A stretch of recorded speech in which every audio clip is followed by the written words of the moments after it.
Good to see you. Okay there, Revenants. Welcome back to Code Vein and the Road to 100, where today we're going to be starting 41 star run, and the request last time was to do an all blood run. So everything that we're going to run, whether our weapon or our gifts to attack the enemy, backstabs won't count, but I mean, we'll be allowed to use backstabs, but no elements other than these kind of blood veils where they don't have any change in element. So as long as they are just um, regular blood veils, then we should be okay. So today we're going to be running Caster to see how, one of the first blood codes in the games runs in kind of the first area after you've gotten to a point where you have all the gifts and everything that you could want. And so this will be a very interesting run because blood is either a heavy weakness or a heavy resistance for most enemies through the game. So we'll definitely be checking this out to see how it goes, to see, you know, how we can do blood damage effectively and easily. Now, Eva does a lot of blood damage in her Sanguine Roar and such, so we're going to leave her as our partner for right now. Okay, and you can see that versus these fellas here in the first area of the game, I mean, they have a 10% weakness to Slash, Crush, and Pierce, so definitely worth it to do just any kind of damage you can do against them because they take extreme damage overall. So nothing really too crazy here to worry about. But the problem is that we're gonna run into is later on when we get into the bosses in different areas, because we have some serious issues to run against for sure. Okay, there we go. Okay, good, we kill him. And let's go for a backstab here if we can. No backstab. So you see versus these fellas, running blood is kind of lulling us into a false sense of security, because later on it's going to get absolutely brutal. But if you gift pretty hardcore later on in the game when you get access to everything, uh, the game actually really opens up quite a bit overall. And you can see there that it killed the slime in the ceiling as well from Elder Contract, which is very, very nice. Now, Elder Contract you might not know too much about because it's not used too considerably enough, in my opinion, but it definitely is one of the more potent damaging gifts that you have access to. However, it does suffer from the fact that it is blood only, and it doesn't have any counterparts in any way to kind of give it a balanced approach. If it had access to, ice, lightning, and fire as well, then it might be a better gift.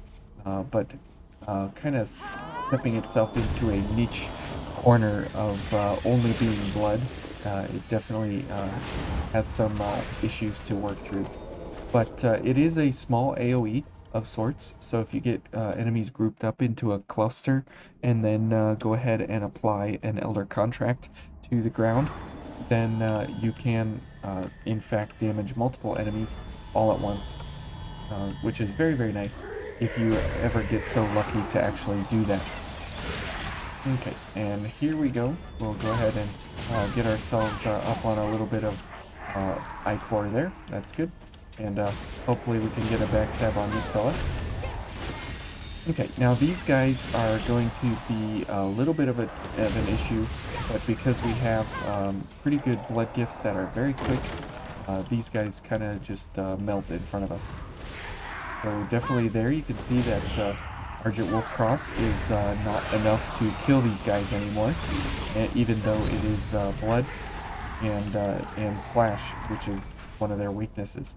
So you can see there that Eva is also very, very useful here at this point in time, but she's not, completely broken in any way. Okay, so we'll go ahead and keep applying our gifts here and such.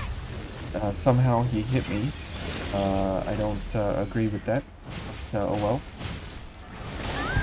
Okay, kill both of them with our dusk edge there because it came out and then the guy hit us. So even though the gift was applied and then he hit us, dusk edge or execution, they still are applied even after the fact. So very good gifts to use in the event that you can't apply something and you have to wait through the entire animation. So very good there. And you can see that it just absolutely rips through these fellas right now.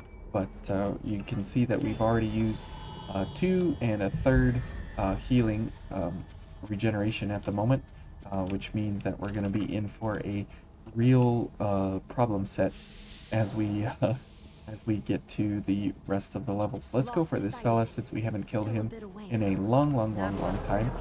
Now remember, Blood Slash is the way to go versus this fella, and we just so happen to have 2 Blood Slash gifts. Okay. Ouch. Good job, Eva. Okay. And you can see there that taking him down is not really too much of a problem, but definitely, you know, a little bit difficult there for us.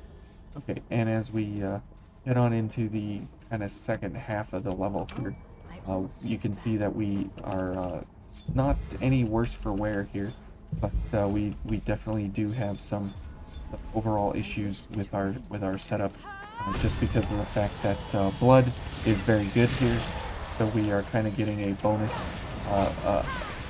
up here as compared to what we will be getting in the later sections of the game. I can't get up walls here. Walls are hard. Yep. Okay, now this guy, I would like to kill him quickly, but you can see there that he's going to run away, and so we'll go for an Elder Contract on him, and a Argent Wolf Cross. We're dead. Thanks, Eva. And we can go for another Argent Wolf Cross.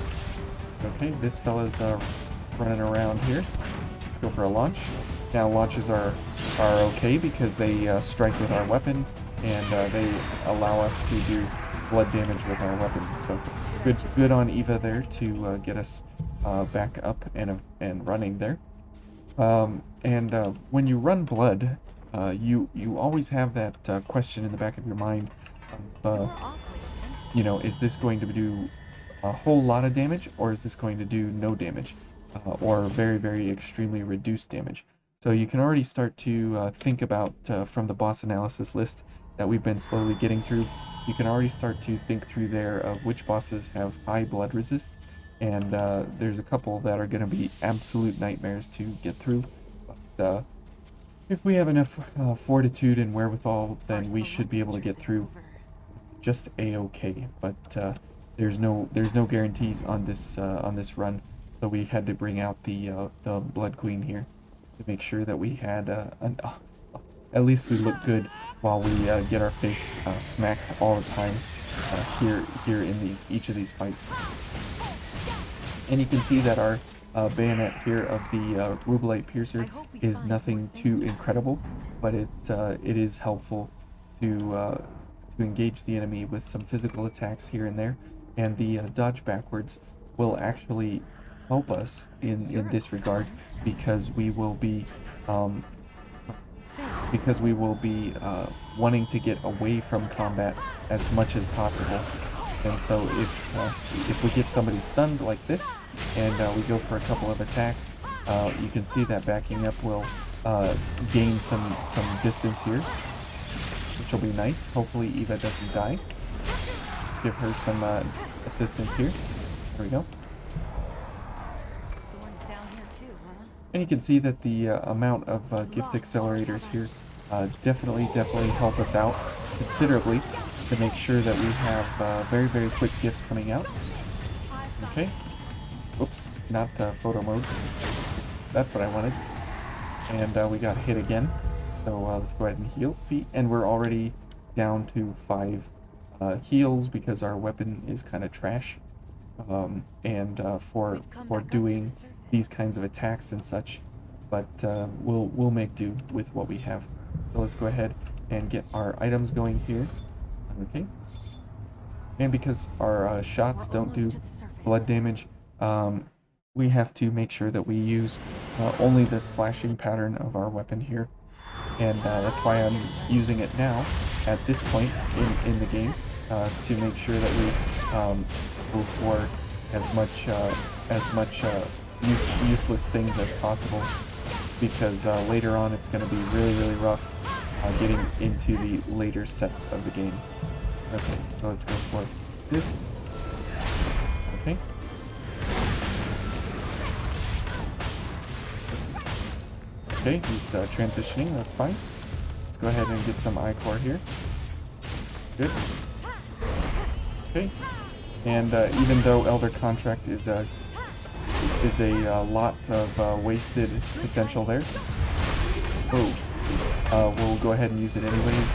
And Argent Wolf Cross definitely is helpful. Whoops. Okay. Okay, we'll let him do that. So we'll go for another Wolf Cross and Elder Contract.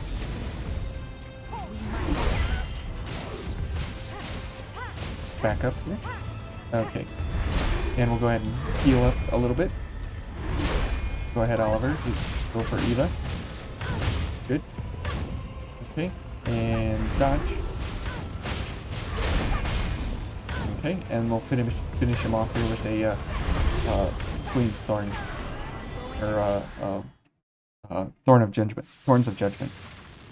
Okay, so we at least made it through the first region here, I guess you could say, with all blood damage, and you could see that it wasn't too terribly bad, but it was kind of rough there going against Oliver with all of the blood sets and everything. It definitely was not any kind of speed run or any kind of crazy over-the-top damage sets, but we were able to make it through without dying, so that's at least a super positive there. Okay, and we'll talk to Io here, even though we don't know it's her, but we know it's her, and we'll be moving on into the butterfly's nest next, which will be really bad versus the big ladies because they have a pretty hardcore resist to blood, and we'll have to really watch ourselves there. But you can see that as we'll get we'll get further deeper into the game, the blood ability will kind of drop off severely, especially when we get to something like the cathedral and such. It will definitely really drop off in a huge way because of the golden knights and the big fat ladies in there and the purple ladies in there. We're really gonna have to watch ourselves and really take our time with those. But anyways, that's been the Ruined City Underground, and the blood run will commence here for the road to 100. So thank you all for watching, and we'll see you tomorrow.